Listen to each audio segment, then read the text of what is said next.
नमस्कार। आज हम एक बहुत ही आम मगर तकलीफदेह समस्या पर बात करने वाले हैं, गुर्दे की पथरी। जी, जिसे आयुर्वेद में अश्मरी कहा गया है। हाँ, अश्मरी। हमारे पास जो जानकारी है वो ज्यादातर आयुर्वेदिक और कुछ घरेलू उपचारों पर है। तो देखते हैं इस पारंपरिक ज्ञान से क्या खास निकलता है। बिल्कुल, कोशिश रहेगी कि सबसे महत्वपूर्ण बातें सामने लाएं। तो एक नुस्खे से शुरू करते हैं जो मैंने पढ़ा और थोड़ा अजीब सा लगा। नींबू का रस और जैतून का तेल साथ में। हाँ, सुनने में थोड़ा अलग जरूर है। इसका जो आधार बताया जाता है वो नींबू के सिट्रेट कंटेंट से जुड़ा है। सिट्रेट? हाँ, वो कैसे काम करता है? सिट्रेट खासकर कैल्शियम ऑक्सलेट वाली पथरी जो सबसे आम होती है, उसको बनने से मतलब उसकी रोकथाम में मदद कर सकता है। अच्छा। लेकिन देखिए, सबसे जरूरी चीज जो बार बार सामने आती है वो है पानी। हाँ, पानी तो हमेशा ही सुनते हैं। जी, रोज कम से कम 3 से 4 लीटर पानी, ये छोटी पथरियों को निकालने का आप कह सकते हैं सबसे नेचुरल तरीका है। और पानी के अलावा नारियल पानी और अनार का रस भी है लिस्ट में? हाँ, नारियल पानी तो प्राकृतिक मूत्रवर्धक है, मतलब पेशाब ज्यादा बनता है जिससे फ्लश आउट होने में मदद मिलती है। और अनार का रस वो अपने एंटीऑक्सीडेंट गुणों के लिए जाना जाता है, गुर्दे की सेहत के लिए अच्छा है और शायद पथरी बनने की प्रक्रिया को भी कुछ हद तक धीमा करता हो। अच्छा। और एक और चीज थी, तुलसी का रस शहद के साथ। बिल्कुल, तुलसी में माना जाता है कि एसिटिक एसिड होता है। सिक एसिड, सिरके वाला? हाँ, कुछ वैसा ही। ये पथरी को घोलने में थोड़ी मदद कर सकता है, ऐसा पारंपरिक मत है। तो ये दिखाता है कि कैसे घर की आम चीजों के पीछे भी कुछ लॉजिक होता है। सही है। तो ये तो हो गए कुछ घरेलू उपाय। अब आते हैं आयुर्वेद पर। स्रोत में एक नाम बार बार आ रहा था, पाषाण भेद। नाम ही दमदार है। हाँ, पाषाण भेद, वर्जीनिया लिग्युलाटा। इसका तो मतलब ही है पत्थर को भेदने वाला या तोड़ने वाला। सच में? मतलब नाम से ही काम पता चल रहा है। जी, पारंपरिक रूप से इसका इस्तेमाल पथरी को घोलने या तोड़ने के लिए ही होता आया है। इसके काम करने का ठीक तरीका क्या है, इस पर स्रोत बहुत विस्तार में नहीं जाते, पर पारंपरिक उपयोग बहुत मजबूत है। और आयुर्वेद में सिर्फ यही एक जड़ी बूटी तो नहीं होगी? नहीं, बिल्कुल नहीं। आयुर्वेद में तो कई समाधान हैं, जैसे वरुणादि क्वाथ का जिक्र है। क्वाथ मतलब काढ़ा? हाँ, वरुण पेड़ की छाल और दूसरी जड़ी बूटियों का काढ़ा।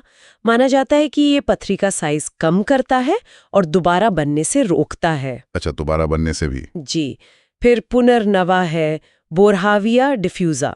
ये सूजन कम करने और मूत्रपथ यानी यूरिनरी ट्रैक्ट को हेल्दी रखने के लिए जानी जाती है। पुनर्नवा, हाँ सुना है ये नाम। और गोक्षुर ट्रिब्यूलस टेरेस्ट्रिस, ये खास तौर पर पेशाब के फ्लो को बढ़ाने में मदद करता है। एक तरह से मूत्रवर्धक भी है और मूत्रपथ को ताकत भी देता है। और कुछ बनी बनाई दवाएं भी होती हैं शायद, जैसे चंद्र प्रभावटी। हाँ, चंद्र प्रभावटी जैसी कई शास्त्रीय औषधियां हैं।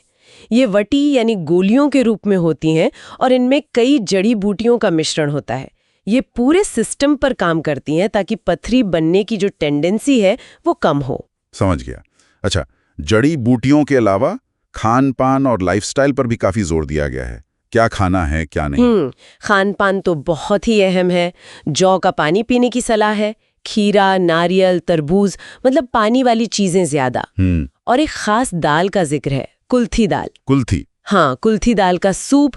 स्रोत कहते हैं कि ये पथरी गलाने में बहुत असरदार है, शायद इसके मूत्रवर्धक गुणों और कुछ खास केमिकल्स की वजह से। दिलचस्प है। और परहेज क्या है, क्या नहीं खाना चाहिए? परहेज की लिस्ट भी है।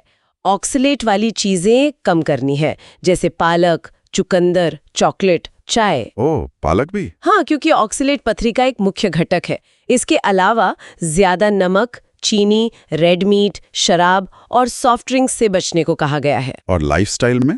जब लगे तो जाना है। ठीक है, ये सब तो ठीक है, लेकिन सबसे बड़ा सवाल, ये घरेलू नुस्खे या आयुर्वेदिक दवाएं ये कब तक ठीक है? मतलब इनकी लिमिट क्या है?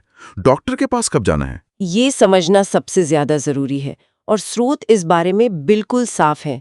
चेतावनी दी गई है। क्या है वो वार्निंग साइन? अगर दर्द बहुत तेज हो रहा है या लगातार बना हुआ है, अगर उल्टी आ रही है, पेशाब में खून दिख रहा है, ओह, या फिर बुखार, कंपकपी जैसे इन्फेक्शन के लक्षण है, या सबसे खतरनाक पेशाब आना ही बंद हो गया है, तब तो तुरंत डॉक्टर के पास। बिल्कुल। ऐसी किसी भी स्थिति में ये घरेलू उपाय आजमाने का समय नहीं है। तुरंत मॉडर्न मेडिकल हेल्प लेनी चाहिए। ये पारंपरिक तरीके हल्की फुल्की पथरी में या रोकथाम के लिए ठीक हो सकते हैं, पर बड़ी या कॉम्प्लिकेटेड पथरी के लिए डॉक्टरी सलाह और इलाज ही जरूरी है। ये बहुत जरूरी बात है। तो हमने आज गुर्दे की पथरी के लिए कुछ घरेलू नुस्खे देखे, पानी की अहमियत समझी और आयुर्वेद की कुछ खास जड़ी बूटियां जैसे पाषाण भेद के बारे में जाना। जी, और सार यही है कि ये पारंपरिक ज्ञान उपयोगी हो सकता है, अपनी जगह है इसकी, पर इसकी सीमाएं जानना और गंभीर लक्षणों को पहचानना बहुत जरूरी है। कोई भी इलाज शुरू करने से पहले डॉक्टर या किसी क्वालिफाइड वैद्य से सलाह लेना ही सबसे सही रहता है। बिल्कुल। और श्रोता के लिए एक विचार छोड़ जाते हैं। क्या आपको लगता है कि आधुनिक चिकित्सा और आयुर्वेद जैसा पारंपरिक ज्ञान, क्या ये साथ मिलकर काम कर सकते हैं? क्या एक ज्यादा इंटीग्रेटेड, एक होलिस्टिक नजरिया बन सकता है स्वास्थ्य देखभाल का? सोचिएगा जरूर।